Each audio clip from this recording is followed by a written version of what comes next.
अंकित जी, क्या हुआ था? मैं 3:30 बजे अपने बच्चे को यहाँ नीचे इसी जहाँ पे हम जगह पे खड़े हैं यहाँ छोड़ के मैं उसको मतलब छोड़ के गया हूँ। मैं अभी इतनी घबराहट में हूँ, आप सोचिए मैं बोल भी नहीं पा रहा हूँ। वो ऊपर गया है। मेरी जो मेड है वो 7 मंथ प्रेग्नेंट है। वो मेरी माता जी और मेरे पिताजी ऊपर थे।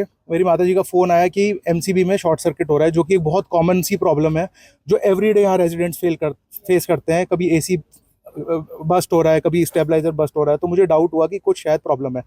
जब मैं ऊपर गया तो मैंने देखा कि एमसीबी में से फायर निकल रही है और मेरी माँ चिल्ला रही है कि आग लग गई, आग लग गई।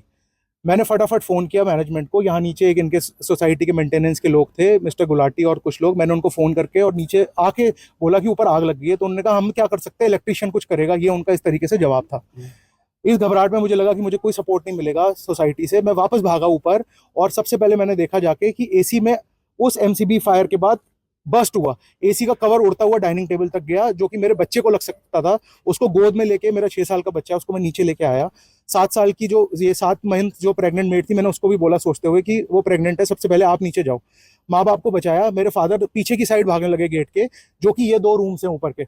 इस 2 रूम्स की तरफ भाग रहे थे क्योंकि दरवाजा खोल दें और कहीं कुछ वो ना हो। तब तक नीचे से कोई सपोर्ट नहीं मिला। फिर उन लोगों को मैं माँ बाप को लेके नीचे आया हूँ और नीचे लाने के बाद तब भी मैं चिल्लाता रहा मेरी कोई सपोर्ट कर दो। ये लोग सिलेंडर्स लेके आए, किसी भी सिलेंडर में कोई भी इक्विप कुछ भी नहीं था। सारे सिलेंडर का मैंने फोटो भी बाद में लिया। आप पूरा इंसिडेंट होने के बाद 2018 के वो सिलेंडर से खाली थे, बिल्कुल बिल्कुल खाली। फिर सबसे पहले मैंने ऊपर वाले को फोन किया, अपने गोपाल जी को, कि आपके कोई डॉग्स या आपका कोई फैमिली मेंबर ऊपर तो नहीं फंसा हुआ, क्योंकि ये आग बढ़ती जा रही है।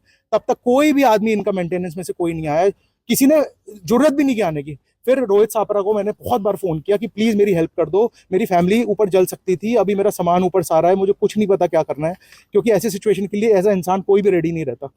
उसके बाद इनकी धीरे धीरे एक करके इलेक्ट्रिशियन आया, उसने फायर एक्सटिंग्विशर खोला, उसमें कोई गैस नहीं थी। फिर वो नीचे आए लेके, दूसरा दे दो, इसमें गैस नहीं है।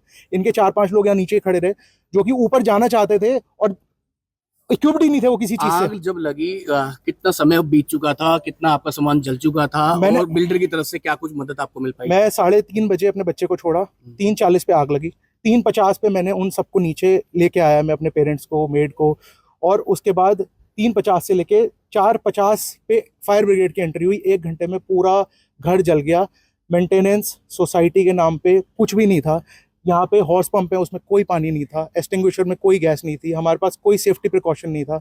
अगर मैं ये कह रहा हूँ, खुदा ना खास्ता, ये दिन का टाइम था, मैंने अपने बच्चे और फैमिली को सेव कर लिया। अगर रात को जब हम एसी चला के रात को दरवाजे बंद करके सोते, अगर ये तब हुआ होता, हम कहाँ से कूदते, हम कहाँ से निकलते, हम क्या करते? मेरा कंसर्न अपनी फैमिली को लेकर नहीं है। मेरी फैमिली तो हो ही गई, जो मेरे साथ होना था, एक जिसको बुरा होना था, क्योंकि हम लोग रोज देखते ही कुछ ना कुछ बुरा होना है। बिल्डर की तरफ से क्या कुछ मदद मिल पाई हमारे को आपको? आज तक कोई, अभी तक कोई मदद नहीं मिली। क्या कुछ कहना है बिल्डर की तरफ से आपको? क्या कुछ कहा जा रहा है? कुछ भी नहीं कहा जा रहा। साइलेंस, बिल्कुल साइलेंस है, कुछ भी नहीं कहा जा रहा। मैं आपको एक बात और बोला, मैं आपको एक बात और बोलना चाहता हूँ। हम लोग रात 3 बजे तक खड़े रहे। आज तो फिर भी कुछ लोगों के ऑफिस हैं। हम लोग रात 3 बजे तक खड़े रहे, हमसे किसी ने पानी नहीं पूछा। सबसे बड़ी बात जो अभी तक किसी ने नहीं बताई होगी आपको, ये घर हमारा है, ये 7 वाला बिल्डर मेंटेनेंस ऑफिस है।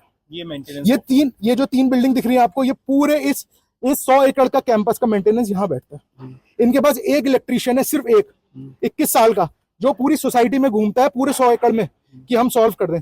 वो बिजली के खंभे से हाथ उसका जला हुआ है, जैसे इंसान को विटिलिगो हो जाता है, सफेद हो जाता है, उसका हाथ इतना सफेद हुआ पड़ा है, वो खुद खंभे पे चिपक चुका है एक बार। मैं जब मेंटेनेंस वालों को नीचे बोलता रहा कि मेरी फैमिली जल जाएगी, मेरे को ऊपर चलो, उनका जवाब ये था, हम क्या कर सकते हैं, इलेक्ट्रिशियन ही तो करेगा, हम क्या करें यार। ये जवाब था। मैं उस समय, आप मुझे यार लैंग्वेज यूज कर रहे हो। मैं अपनी फैमिली को बचा रहा हूँ, अपने ऊपर वाले को फोन कर रहा हूँ, मैं देख रहा हूँ किसी और में ना बढ़ जाए, मैं गाड़ी हटा रहा हूँ, मैं सिलेंडर बाहर कर रहा हूँ कि सिलेंडर में आग ना पकड़ जाए, ऊपर सिलेंडर बंद कर रहा हूँ। जो हमसे बन सकता था, या जो उस 7 मंथ प्रेग्नेंट मेड से बन सकता था, या जो मेरे माँ बाप से बन सकता था, 6 महीने के बच्चे से बन सकता था, हम जैसे अपनी जिंदगियां बचा सकते थे वैसे बचा के निकले। क्या उस समय दमकल विभाग को आप लोगों ने सूचित नहीं किया, या बिल्डर की तरफ से कोई उनको सूचना नहीं दी गई इस तरह से? हम खुद ही रेजिडेंट, मैं, मेरे पड़ोसी, उनके पड़ोसी, जो हमारे सारे दोस्त आ रहे हैं, बस वही फोन करते रहे कि फायर ब्रिगेड आ जाओ, फायर ब्रिगेड को फोन करते रहे। हम 4:01 से लेके, मैंने 3:40 से फोन करा, मैं नहीं मिला इनको, इनकी तरफ से तो कुछ भी नहीं हुआ। आधे घंटे में कुछ भी नहीं कर पाए। 4:05 से हम लोग फोन करते रहे, फायर ब्रिगेड आई 4:57 पे, टू बी प्रिसाइज 4:47 या 4:57 पे। तब तक पूरा घर राख हो चुका था हमारा। 4:57 सबसे बड़ी बात, दूसरी बात, फायर ब्रिगेड आई। फायर ब्रिगेड आने के बाद क्योंकि इस तरफ का मुंह जो आप देख पा रहे हैं, ये मेरे पहले तो वो एंटर ही नहीं कर पाई, उनको गेट तोड़ना पड़ा, उनको गेट फायर ब्रिगेड का गेट नहीं खुल पाया, फायर ब्रिगेड को तोड़ के अंदर आना पड़ा, वो भी 4:50 पे आई, आग 3:40 की लगी हुई थी। फायर ब्रिगेड अंदर आने के बाद उनको, ये हमारी रोड जो हमको नक्शे में बेची गई थी सबकी सेल्स डीड पे, ये नक्शा मैं आपको दिखा रहा हूँ, ये 12 मीटर की रोड है, ये 12 मीटर की रोड है, ये 12 मीटर की रोड आज इस समय 5 मीटर की हुई है, क्योंकि अगर आप यहाँ देखेंगे बैरिकेड लगे हुए हैं, इनका कोई लोकल इशू है गांव वालों के साथ, मैं गांव वालों के साथ हूं, हो सकता है उनकी जमीन हो, रेवेन्यू रोड रास्ते में निकल रहा हो, बट सबको बेचा गया, तब 12 मीटर बोलकर बेचा गया। आज की तारीख में लाइव आप 99 एकड़ और जो दूसरी वेबसाइट होती है मैजिक ब्रिक्स, उस पर खोलेंगे तब भी 12 मीटर की रोड दिखेगी। आज वो 5 मीटर के इनके जो बैरिकेड लगाए हुए हैं, अगर ये नहीं होते तो अगर फायर ब्रिगेड एक बार को, मैं कह रहा हूँ, ड्राइंग रूम तक पहुंच जाती, क्योंकि पीछे की साइड ड्राइंग रूम है, और पानी डाल देती, तो मेरा घर बच सकता था। आज मेरे पास कुछ नहीं है, मैं रोड पे आ चुका हूँ, मेरी 10 साल की, हम लोग ऑफिस में काम करने वाले लोग हैं, कोई बड़े बिजनेसमैन नहीं है, मैं कह रहा हूँ सब लोग अपनी तरफ से करते हैं एफर्ट, बट हमने बड़ा पूंजी जोड़ जोड़ के बनाया था घर, आज हमारे पास कुछ भी नहीं है, सब राख हो गया, मैं आपको बताऊँ, सब कुछ। अब क्या चाहते हैं आप कि बिल्डर की तरफ से आपको क्या कुछ रिस्पॉन्स मिले? सर हमें अभी इसमें कुछ समझ नहीं है, हम इस हालत में ही नहीं है, आपको सच बात होता है, हम इस प्रॉब्लम में, बिल्डर की तरफ से कोई आपसे मिलने आया? अभी तक कुछ भी नहीं हुआ सर,